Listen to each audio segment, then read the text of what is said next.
Hello everyone, welcome back to my channel. आज आपण बघणार आहोत हेरिडिटी अँड इव्होल्यूशन या चॅप्टरचे 2 मार्कचे क्वेश्चन, जे की आहे आपले क्लास 10 मधील सायन्स 2 चॅप्टरचे आहे.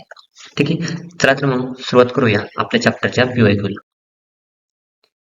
त्यामधले पहिलं आहे क्वेश्चन 2 आणि ए आणि बी.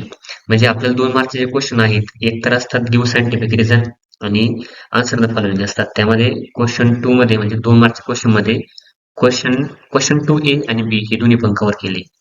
पहिला क्वेश्चन जो आहे ना जुलै 2025 ला विचारला गेलेला आहे. काय क्वेश्चन आहे? Observe the given animals and answer the following questions. आता तुम्हाला माहिती आहे या ए डायग्राम मध्ये कोणता आहे? डगविल प्लॅटिपस आहे आणि हा कोणता लंगफिश आहे. मग क्वेश्चन काय विचारला? Identify the animal shown in the above diagram. Animal कोणते आहे? State types of evidences in the evolution related to above animal. आणि यांचे एव्हिडन्स जे आहेत कोणत्या प्रकारे सांगितलेले आहे? तर आपल्याला माहिती आहे कनेक्टिंग लिंक आहे. मग पहिल्याचा आन्सर आहे आपलं डगविल प्लॅटिपस आहे आणि दुसरा लंगफिश आहे. त्यानंतर एव्हिडन्स कोणता आहे आपला? कनेक्टिंग लिंक आहे. दोघं पण कनेक्टिंग लिंक मध्ये आहेत. क्वेश्चन 2 आहे आपल्याकडं गिव्ह सायंटिफिक रिझनचा क्वेश्चन आहे. जुलै 2023 ला विचारला गेलेला आहे. डगविल प्लॅटिपस इज अ कनेक्टिंग लिंक. आत्ताच आपण बघितलं डगविल प्लॅटिपस हा कनेक्टिंग लिंक आहे. मग आपल्याचा आन्सर आहे कारण डगविल प्लॅटिपस जो आहे तो कोणता रेप्टाईल आणि मेमल्स या दोघांचे पण कॅरेक्टर दाखवतो. म्हणजे हा रेप्टाईल सारखे अंडे देतो आणि याच्याकडे मॅमल्स सारख्या मेमरी ग्लँड पण आहे आणि हेअर लाईक स्ट्रक्चर पण आहे शरीरावरती. त्यामुळे डगविल प्लॅटिपस हा काही कनेक्टिंग लिंक जो आहे कशाचा? रेप्टाईल्स आणि मॅमल्स. आन्सर एकदम क्रिस्प दिलेले आहे. यामध्ये तुम्ही मॉडिफाय करू शकता. फक्त सांगायचं काय आपल्याला, तो अंडे देतो रेप्टाईल सारखा, त्याच्याकडे मेमरी ग्लँड पण आहे मॅमल सारख्या, म्हणून हा दोघांमध्ये साम्य दाखवतो. त्यामुळे हा कनेक्टिंग लिंक आहे कशामध्ये? रेप्टाईल्स आणि मॅमल्स मध्ये. पुढचा क्वेश्चन जुलै 2023 आहे. Write any 2 objection that were raised against Darwin's theory of natural selection. मग डार्विन थेरीच्या बाबतीत कोणते ऑब्जेक्शन जे आहेत ते पडले होते? म्हणजे डार्विनला कोणत्या 2-3 गोष्टी प्रूव्ह नाही करता आल्या त्या आपल्याला बघायचे. मग पहिलं आहे डार्विन थेरी होती, त्यामध्ये पहिलं ऑब्जेक्शन काय आहे? Natural selection is not only factor responsible for evolution. म्हणजे नॅचरल सिलेक्शन जे आहेत हे एकच फॅक्टर असू शकत नाही. कशासाठी? इव्होल्यूशन साठी अजून पण काहीतरी फॅक्टर असतील, असं त्यांचं म्हणणं होतं शास्त्रज्ञांचं. आणि दुसरं काय होतं? Darwin did not give any explanation about useful and useless modification. डार्विनला हे पण प्रूव्ह करता आलं नाही की युजफुल कॅरेक्टर काय आहे आणि युजलेस मॉडिफिकेशन का झालेले आहेत. याचं डार्विन कोणतेही प्रूव्ह नव्हतं, म्हणून हे पूर्णपणे 2 ऑब्जेक्शन लागले. खरं तर याला 3 ऑब्जेक्शन आहे, पण इथं 2 विचारले होते म्हणून 2च लिहायचे. ठीक. पुढे कम्प्लीट द फॉलोइंग चार्ट. आपला चार्ट विचारलेला आहे. आता हा चार्ट बघा, मार्च 2022, जुलै 22 आणि मार्च 2019 3 वर्ष विचारलेलं आहे. ठीक आहे, IMP आहे.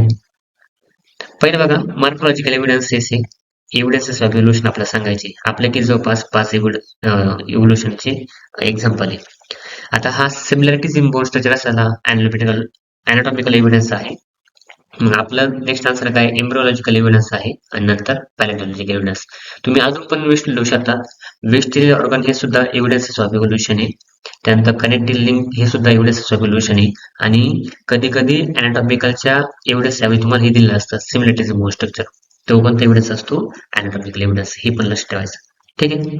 तुम्ही चॅनल नवीन असाल चॅनलला लाईक करा, चॅनलला सबस्क्राईब करा आणि आपल्या जास्तीत जास्त मित्रांपर्यंत ही व्हिडिओ पोहोचवा. पुढे बघूयात. Next, complete the following diagram. आता हा ऑक्टोबर 2021 चा क्वेश्चन आहे.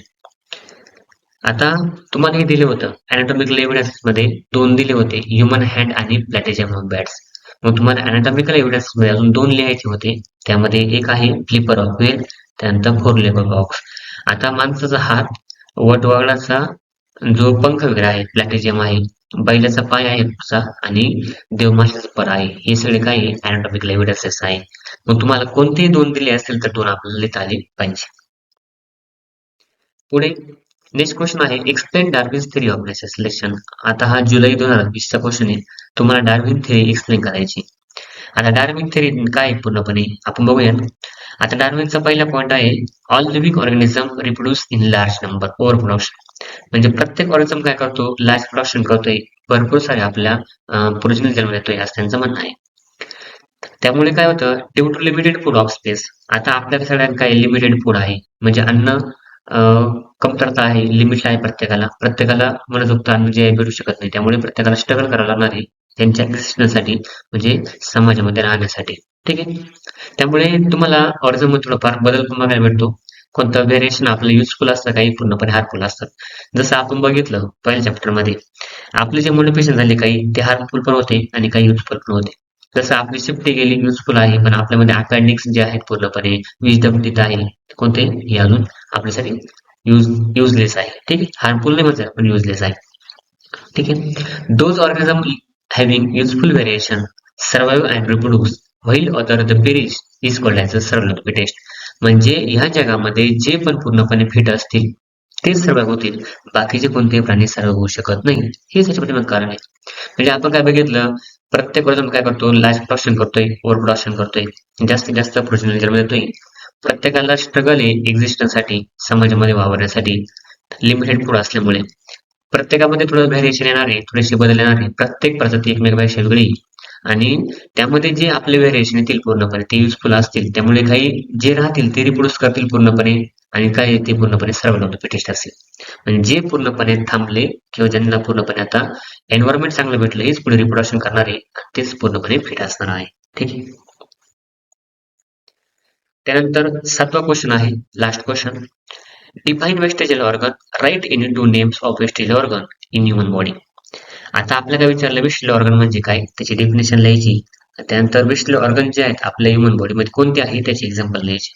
मग डेफिनेशन एकदम सोपी, काय, degenerated and under develop useless organ. म्हणजे आपल्यामध्ये डिजनरेट झाले, निघून गेलेले, किंवा आपल्या शरीरामध्ये अंडर डेव्हलप आहे, अजून एवढे चांगले डेव्हलप झालेले नाही. ठीक आहे. युजलेस आहे ऑर्गन आपल्या शरीरामध्ये, त्याला काय म्हणतो आपण, वेस्टेजल ऑर्गन. मग तुम्हाला एक्झाम्पल कोणते दिले, अपेंडिक्स दिले, विजडम टीथ दिले, अजून काही टेल बोन आहे, इयर मसल्स आणि बॉडी हेअर आहे. तुम्हाला जर हे 2 आठवले नाही तर तुम्ही बाकीचे सुद्धा लिहू शकता. आपलं 2 विचारले, आपले एकूण 5 एक्झाम्पल आहे, 5 मधून कोणते आपल्याला 2 लिहायचे आहे. ठीक आहे.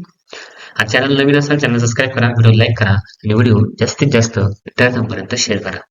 Thanks for watching video. इयत्ता 10वीच्या मराठी, सेमी आणि इंग्रजी या माध्यमांच्या सर्व विषयांच्या स्वाध्यायाच्या नवनवीन व्हिडिओसाठी चॅनलला सबस्क्राईब नक्की करा. व्हिडिओला लाईक करा, कमेंट करा आणि वर्गमित्रांना शेअर करा.